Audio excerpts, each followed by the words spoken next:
Hôm nay là ngày cuối cùng của tụi mình ở Đôn Hoàng rồi, và tụi mình lựa chọn sẽ đi những điểm iconic nhất của Đôn Hoàng vào ngày hôm nay. Địa điểm đầu tiên chính là hang động Mặc Cao. Đây là chị bán vé đang check thông tin hộ chiếu để xuất vé cho tụi mình. Tham quan ở Trung Quốc luôn luôn phải mang theo hộ chiếu nha mọi người. Sau khi mua vé xong, tụi mình được dẫn qua khu vực chiếu phim. Trước khi vào tham quan chính thức, tụi mình đã được xem 2 bộ phim tài liệu. Bộ phim đầu tiên giới thiệu về lịch sử hình thành và phát triển của hang động Mặc Cao từ những ngày đầu khi Phật giáo mới được du nhập vào Trung Quốc cho tới khi suy tàn vào thế kỷ thứ 14 và được phát hiện trở lại vào tận những năm 1900.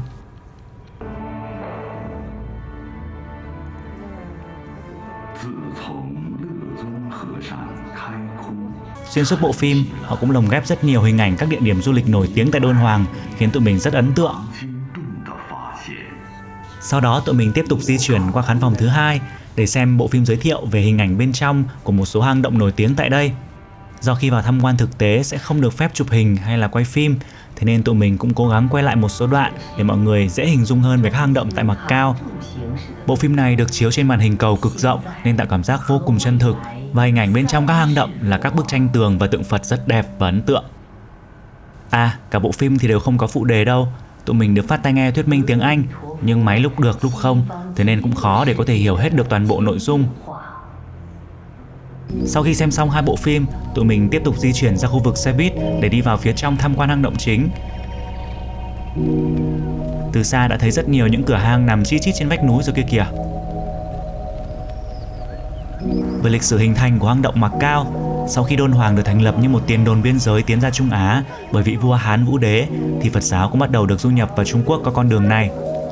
Vào năm 366 sau công nguyên, một nhà sư có tên là Lạc Tôn đã nhìn thấy một ảo ảnh về 1000 vị Phật tắm trong ánh sáng vàng tại địa điểm này. Truyền cảm hứng cho ông bắt đầu xây dựng hang động đầu tiên tại đây. Từ đó thì các hang động liên tục được xây dựng và cải tạo cho tới tận thế kỷ thứ 14. Sau thế kỷ thứ 14, con đường tơ lụa dần suy tàn khiến cho Đôn Hoàng trở nên bị lãng quên, và các hang động tại Mặc Cao cũng dần bị cát vùi lấp. Phải đến đầu thế kỷ thứ 20, Mặc Cao mới được phát hiện trở lại bởi một đạo sĩ họ Vương và bắt đầu được khai quật giới thiệu tới thế giới như ngày nay.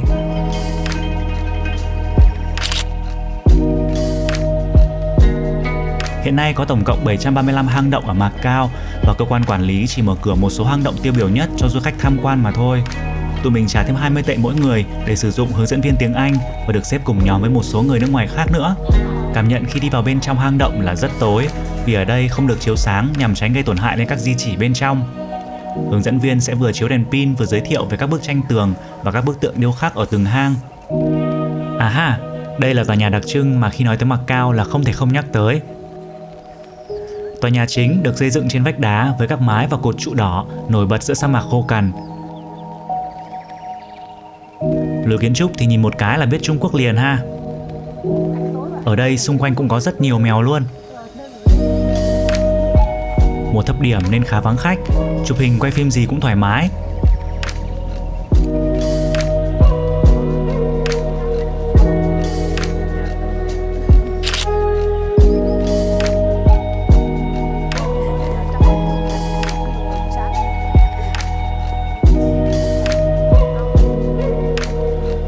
Lại là mèo nữa nè, nhiều mèo xinh quá đi mất thôi.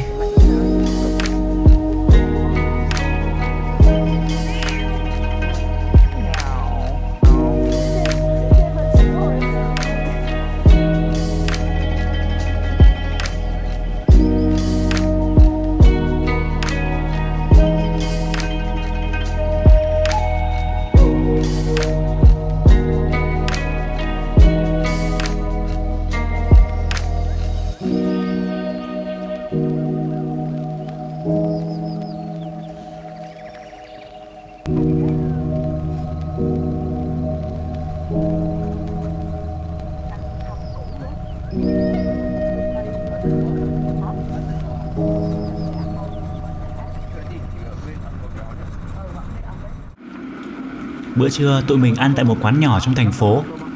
Nay có món mực xào này đưa cơm dã man. Món cá chiên om sốt này cũng ngon nữa, vừa giòn vừa đậm vị. Không hiểu sao chuyến đi này bữa nào cũng ngon ghê luôn ấy. Sau bữa trưa tụi mình di chuyển tới một địa điểm cũng khá gần thành phố. một phim trường nằm giữa sa mạc hoang vu vùng ngoại ô phía tây nam Đôn Hoàng.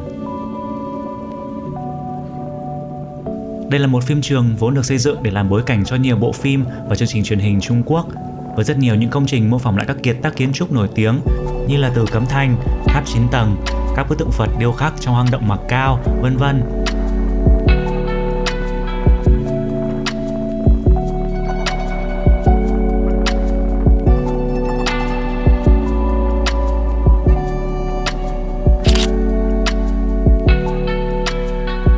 Các công trình đều chỉ là nhân tạo nhưng được làm với kích thước thực 100% nên trông khá chân thực. Vé vào cửa là 60 tệ nên nếu chống lịch trình thì cũng là một điểm đến chụp hình khá là ổn áp nha.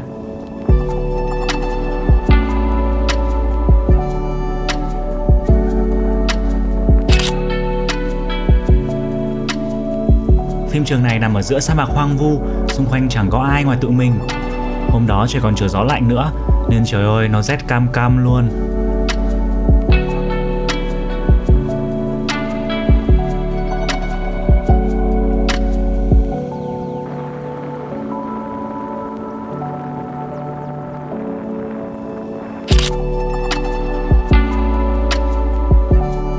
Tụi mình phát hiện ra là ở đây còn có một ngôi đền Hy Lạp nữa kìa. Cần gì phải đi qua tới Hy Lạp nữa đâu.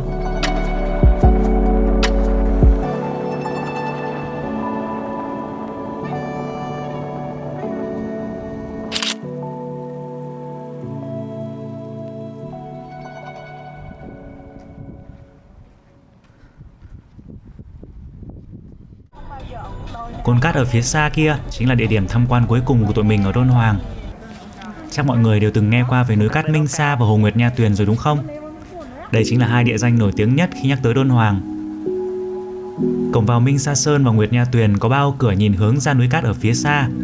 3 khung cửa này cùng với đường nét của núi cát và ánh sáng sa mạc tạo nên 3 bức tranh đầy nghệ thuật.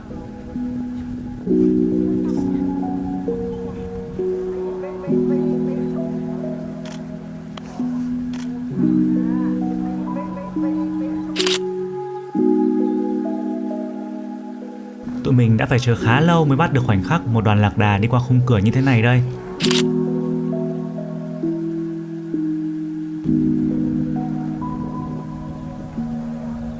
Bất ngờ là vào mùa thấp điểm, vé vào cửa hoàn toàn free. Tụi mình chỉ phải trả thêm 20 tệ cho 2 chiều xe buýt tham quan thôi. Bình thường vé vào tận 110 tệ lận. Núi Cát Minh Sa là một phần của sa mạc Gobi rộng lớn ôm trọn phía nam Mông Cổ và Bắc Trung Quốc. Và Nguyệt Nha Tuyền là một hồ nước tự nhiên nằm trong lòng những cồn cát của núi Minh Sa. Người ta nói rằng hồ Nguyệt Nha Tuyền đã tồn tại hơn 2.000 năm và chưa bao giờ cạn nhờ nguồn nước ngầm tự nhiên. Tuy nhiên, tác động từ các hoạt động của con người đã khiến cho mực nước của hồ liên tục giảm trong những năm trở lại đây. Để bảo tồn, người dân đã phải bơm thêm nước ngầm để duy trì mực nước cho hồ.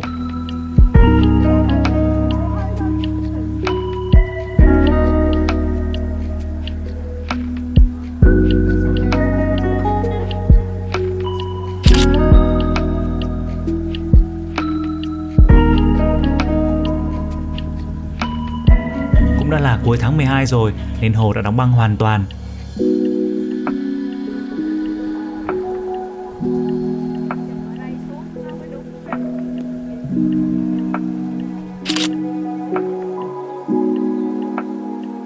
Những cồn cát ở Minh Sa Sơn có đường nét thực sự rất sắc và đẹp.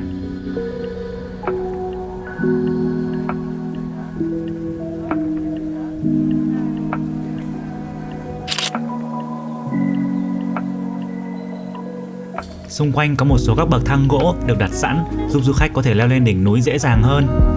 Tụi mình cũng theo lối để leo lên ngắm Nguyệt Nha Tuyền từ trên cao, nhưng cũng thở hổn hển luôn vì mệt. Trông vậy mà cao lắm luôn, đi mãi không thấy tới.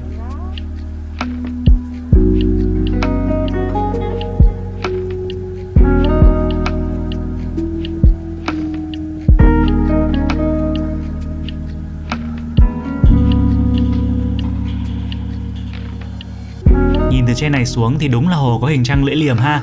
Bảo sao người ta còn gọi hồ là hồ Bán Nguyệt nữa. Đoạn này nghĩ lại tức ghê luôn á.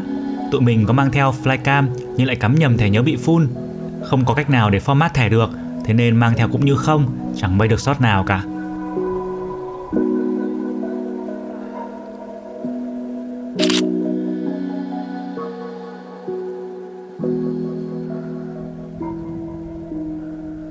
Mặt trời thì cũng khuất núi rồi, trời thì ngày càng lạnh hơn nên tụi mình quay trở ra để về lại thành phố. Hoàng hôn trên những cồn cát đúng là không thể nào chê được.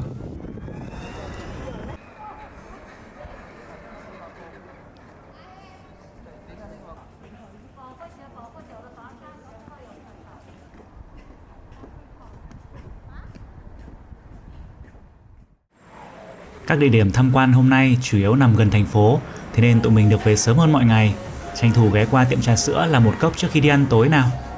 Thương hiệu trà sữa này tụi mình thấy khá nhiều ở Thiểm Tây và Cam Túc, nổi tiếng với món trà sữa gạo rang và nước lê. Uống vị khá thanh và không bị quá ngọt nha.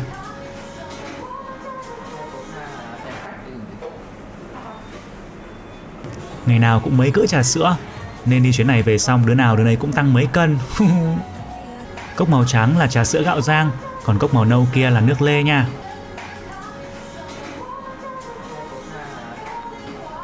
Ở Đôn Hoàng rất hay bắt gặp máy bay bay ngang qua bầu trời nha.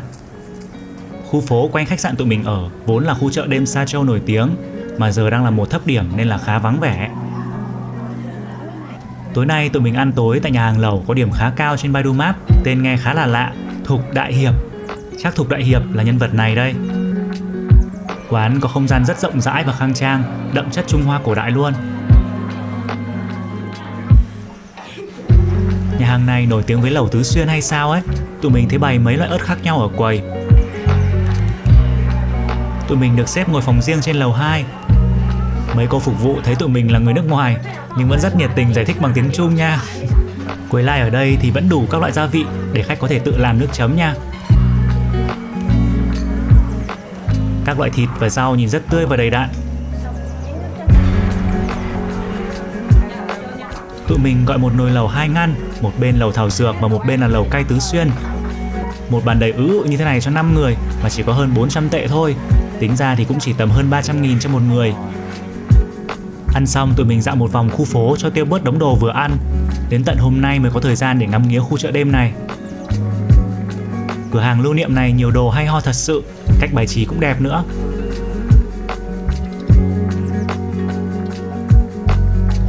Loay hoay một hồi xong bị cuốn vào mấy thứ đồ ở đây từ lúc nào không biết nữa. Cái gì cũng muốn mua luôn ấy.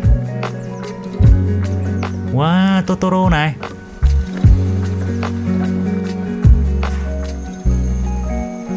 Ui, có cả vùng đất linh hồn nữa này. Lạc vào đây xong là khỏi thoát ra luôn đó mọi người. Tự dưng lại không muốn rời Đôn Hoàng một chút nào cả. Thành phố này khiến cho tụi mình lưu luyến quá đi thôi. Nhưng mà chương dịch vẫn còn đang đợi tụi mình nữa. Thế nên là hẹn mọi người trong vlog số 13 nhé. Tạm biệt mọi người. Nếu thấy hay thì đừng quên subscribe và like ủng hộ tụi mình nha.